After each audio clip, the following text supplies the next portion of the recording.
you go. All right, so if you can just, hit accept for the record and we'll get going here. All right.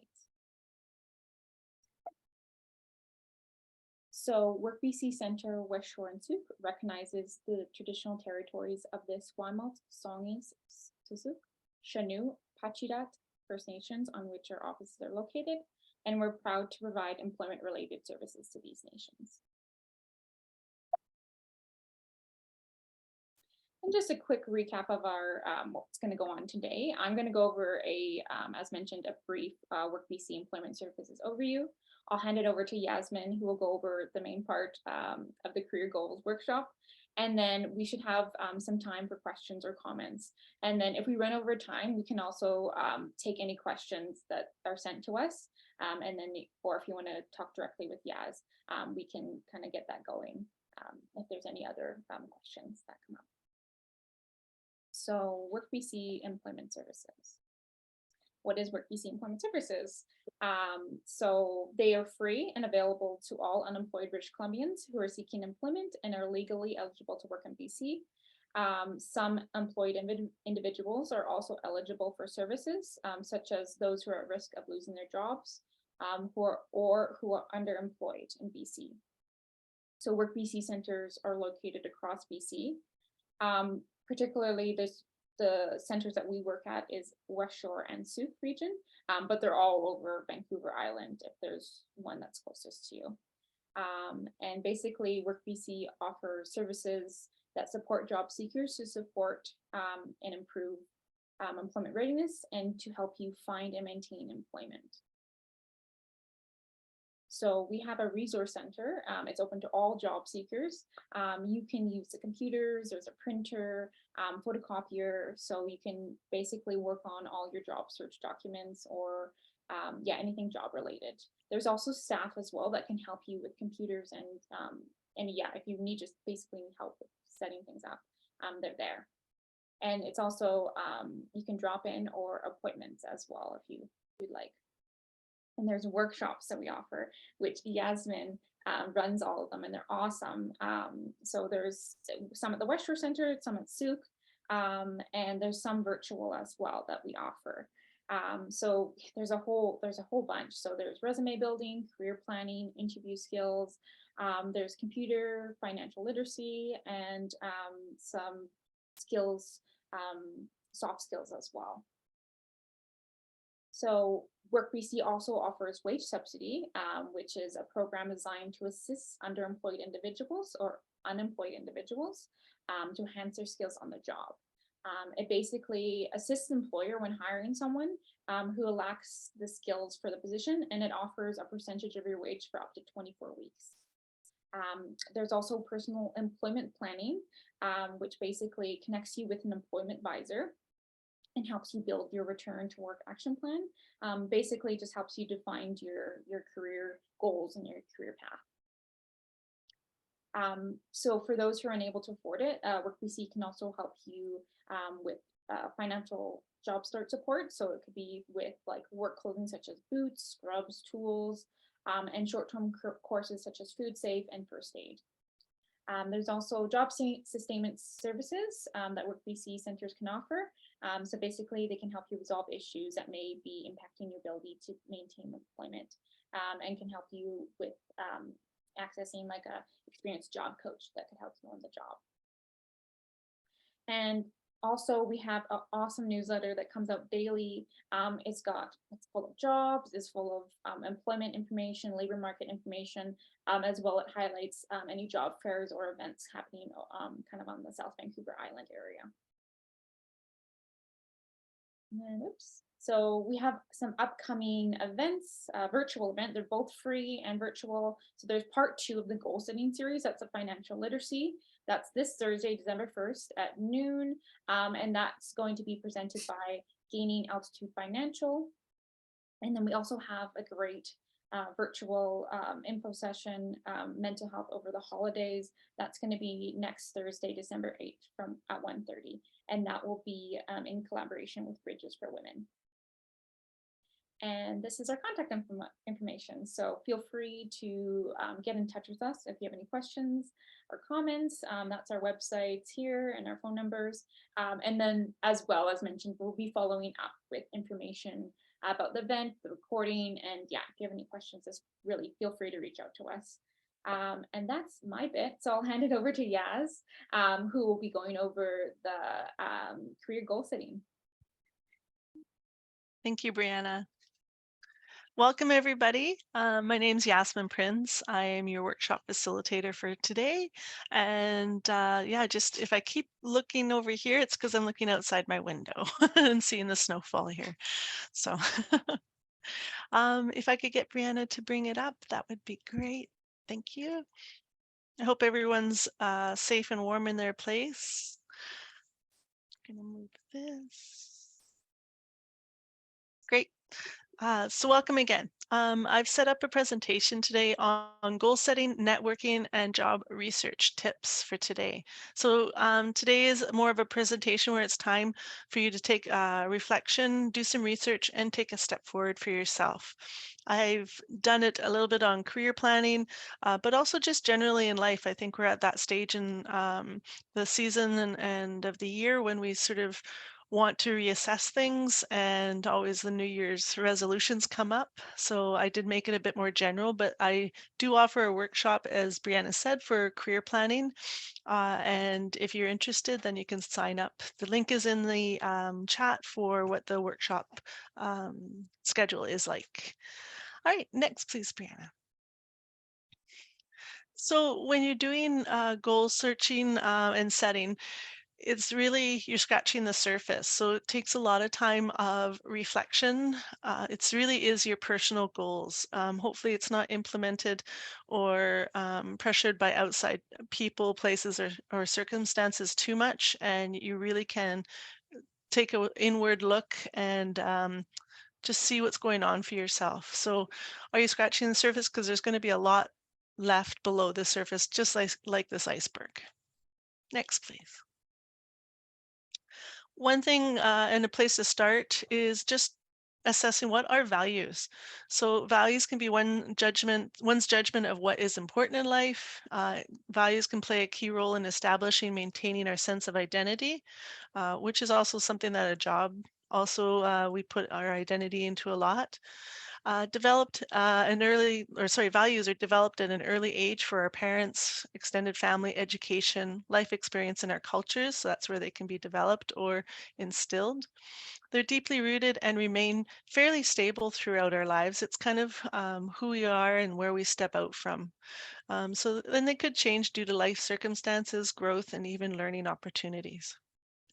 Generally unquestioned, our values become very clear, but are very clear when violated. So that will come up in different parts of your life. If someone's overstepped a boundary, if someone really clicks with you and you feel like a kindred spirit, that can also be a good connection. So values also affect our everyday relationships. Since we spend most of our time at work, the values sort of run deep on integrity, accountability, responsibility, things like this. So next, please, Brianna.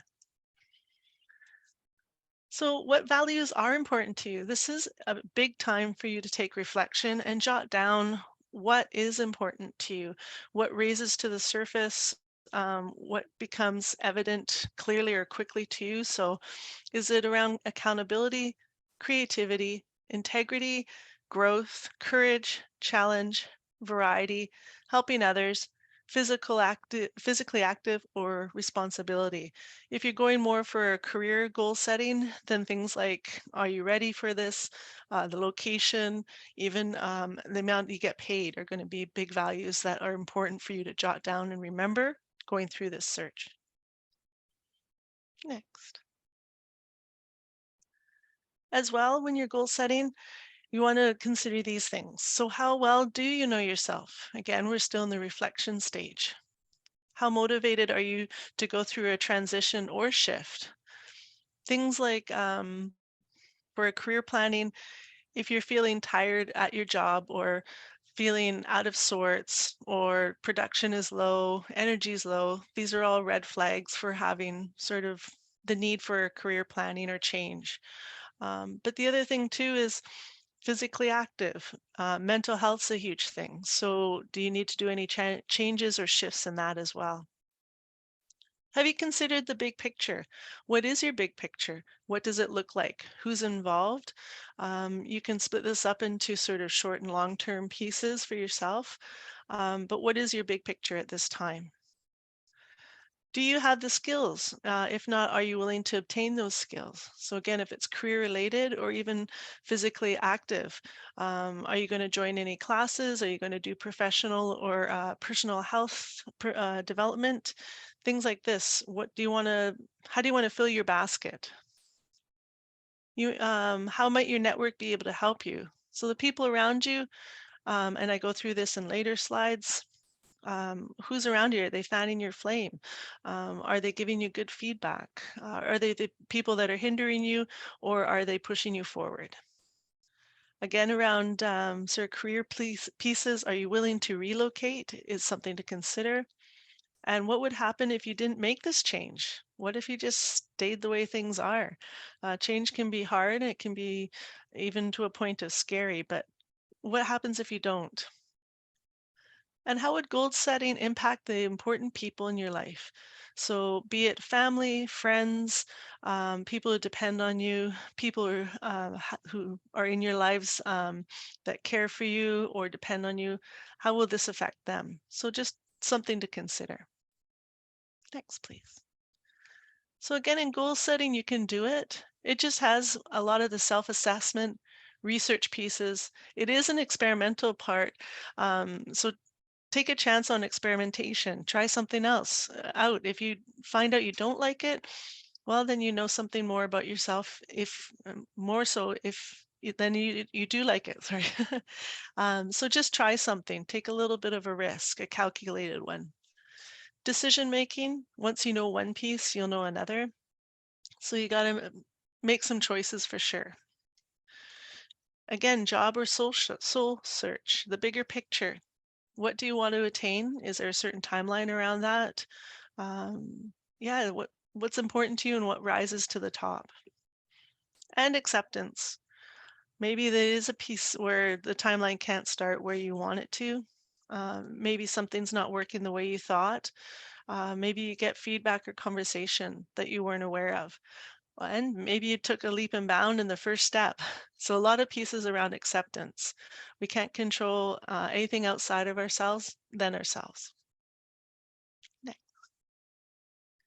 So in goal setting, what we want to remember are the SMART goals. I know most people have seen these, so it's a bit of a review, but it's a really good piece to have when career planning, soul searching, to have SMART goals because it helps put a template or a framework around what you're hoping to achieve.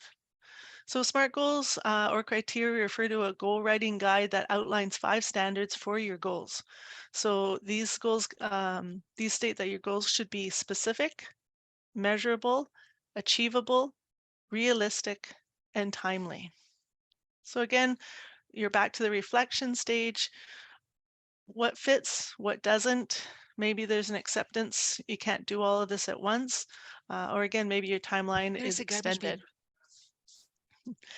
Okay. So with SMART goals, next please, Brianna. So what are the benefits of setting these SMART goals? So there's 4 of them. They help you visualize your specific goal.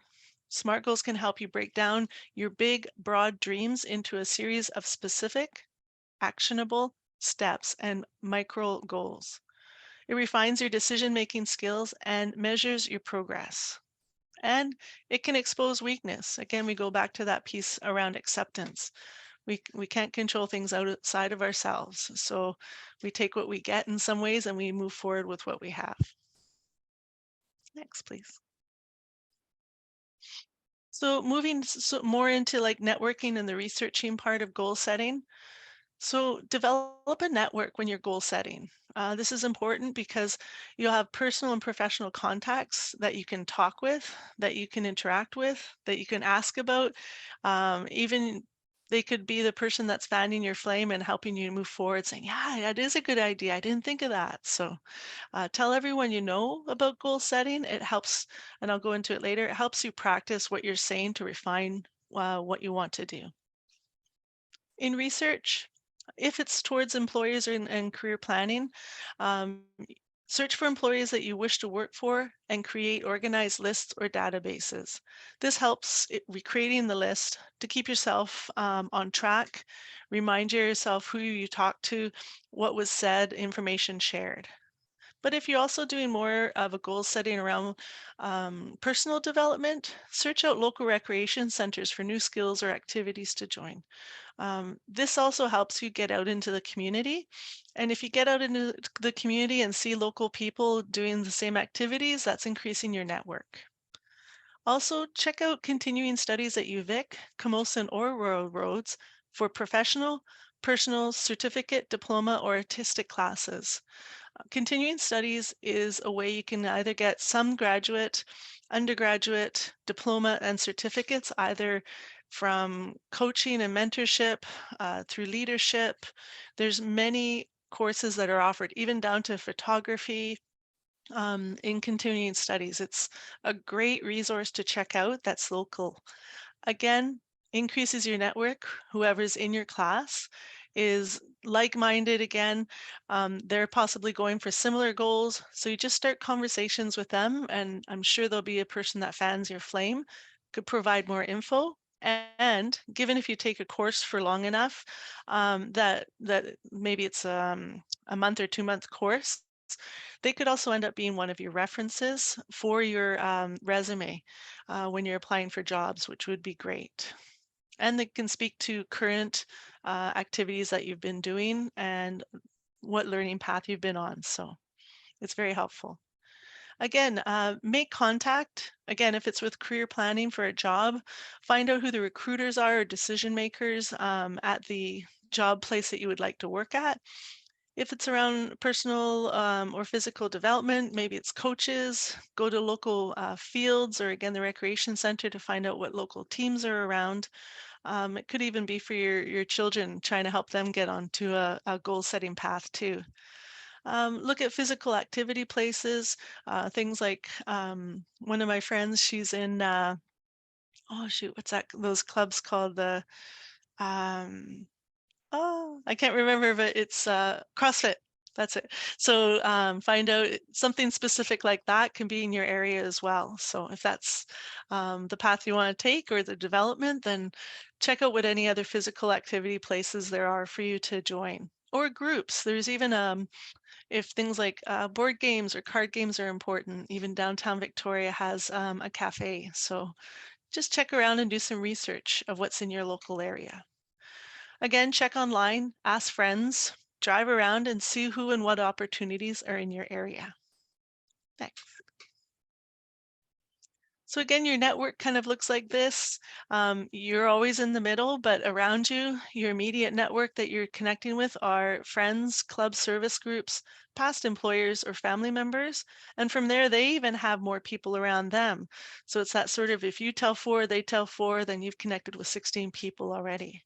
So meet people, again, who fan your flame, former customers or sports team members, volunteer groups, employers, business peers, professional associations, culture or church or spiritual groups, and fellow commuters. Just chat. If you have something like an elevator speech coming set for yourself, then it's going to help you start a conversation and practice confidence. Next. So if you create an organized list for yourself, this also helps keep track of where you're at, when you contacted people, what information was shared to follow up, and again, who and their contact number too. So you could have things down again for jobs, if it's finding a job, or Wanda Fuca Rec Center has, I put down salsa dancing and when it's offered and the cost. So then if you have to plan into the piece, whether it's a financial or a timeline, you can keep that in mind on a list like this. Royal Roads University has this course, you've already paid for it. Give out the information and just keep reminding yourself that that's coming up and it's something you're excited about. Again, more things either around jobs or even sports team. Check out places and things you can volunteer in. I personally do enjoy volunteering for music festivals that are local, and so that increases my network in another creative sort of artistic environment that I may not always get it at work. So next, please. So I mentioned just before elevator speech. This is an important part of goal setting because you need to take the time. Again, it's around the reflection piece and take the time and practice an elevator speech. So in relations to goal setting, the elevator speech is a practiced and researched 3 to 5 minute speech or tool to share with yourself and your network. It's kind of making you prepared for the moment. You never know when your network will increase. Is it in the coffee lineup? Is it at work? Is it at a friend's house, at a party or something? And someone else is in an area that you're interested in. So just having an elevator speech idea prepared will help you summarize specifically to what you want and share with others. If the goal is to find a job, then you talk with potential employers and ask them for informational interviews. If the goal is to attain personal growth, it's a vision board or a mantra you say to yourself each day to enroll in, participate with, or start or commit to your growth. If the goal is to save money, find an investor, look at the best savings programs, talk with friends on their experiences. And I'm sure this will be talked more about on Thursday's presentation. This goal setting elevator speech needs to be part of different conversations to practice, further research it, alter it, enforce it, or even shift it to various conditions or deadlines, but never shift your values. Those are core. Those are an important piece, and that's what we started the presentation with. Next. So you'll be glad in a year that you started a year ago. So again, the iceberg may not be showing as much still or more on top, but you know more of what's underneath. And that's important too, because that's who you are. That's what makes you individual. And that's my whole presentation for today. I just would like to say thank you for your time and energy. Some of this workshop again was pulled from my career planning as well as skills ID. And if you have any other further questions, I would have love to have you in my further workshops that are usually about an hour and a half, a little bit longer than right now. So I have succinct a lot of things into this presentation, but please be in touch with me at yprince@worklink.bc.ca if you do have any further questions. Thank you. Thank you so much, Yasmin. I'm just going to stop sharing the screen and then we can go on to questions. So if anyone has any questions, please feel free to put them in the chat box. So maybe I'll give you a couple minutes just if you want to put anything in there. Yeah, I guess I have a question. Yeah. So I guess if someone was a little bit more introverted or shy, is there any tips you can give them for their elevator pitch? And you talked about that briefly. Sometimes I find again, if someone is a bit shy, I do usually ask or get them to talk more about whatever their interest and hobbies, and what kind of groups they're involved in, because obviously they're comfortable there in that piece with those type of groups or settings, and just try and work out your network from there. Just ask more questions. Again, share with them all the time what your goal setting for and what you want to attain, hopefully, maybe by a certain deadline or something, or a timeline. So go with what's comfortable, but yeah, it definitely has to take practice from that piece if you want something outside of something that you're not, what's that expression? If you want to see something change, you have to change it within yourself. So. Mhm. Excellent. Okay. Oh, we have a question that came in. Where do you learn about the elevator speech? It's just as easy enough to learn online. We've had it in our workshop information for quite a while now, so that's kind of where I learn more about it from. But also the other idea to an elevator speech is just even to have a business card that you would have in your wallet. So it would have your, of course, contact information, but it would have quick information on what your skills are or goals, what you're hoping for, and where you've been or what's your objective. So you can even have something, elevator speech for face to face, even for email, or you can have business cards too. So Personal branding in a sense. yeah. Okay, I'll give maybe everyone maybe another minute, so feel free to like put anything you think of in the chat. As mentioned, you can send us an email if you think of any questions after. But yeah, just feel free. We'll give you another minute to put anything in the chat box. And I did have, I'll just continue on chatting. I did have a workshop this morning about hidden jobs and the networking piece. So yeah, it's not so much that our workshop offers you look on these web pages, you'll find hidden jobs. It's more of a piece around what do you need to do in networking and gaining that. And mainly it's getting out. It's getting to know people and talking to them. Again, I just say if people don't have a huge network, and I'm finding that with some of our participants from Ukraine, I'm part of your network. If you join into the workshops, your EA is part of your network. WorkLink is part of your network. And then I also asked today in the workshop, what do you like to do outside? And somebody had mentioned photography. So I will reach out and give them some information about local photography clubs. Another piece was around hiking. I said there's great hiking groups local to the area. So I'll forward that information on to you because again, that's a chance to get out in your community, make connections, network, and that is a great piece to move towards your references for any job you're looking for. So. Great. I don't think there's any more questions. We got lots of thank you, Yasmin. Thank you. Okay, awesome. So I guess we'll wrap it up. But as mentioned, we'll send out all information, all of the contact info, plus the recording as well. And yeah, please feel free to reach out to us if you have any other questions or comments. But thank you so much for taking the time. And yeah, we look forward to Thursday's session as well for part 2 of financial literacy goal setting. All right. Thank you so much, everyone. Take care. Bye.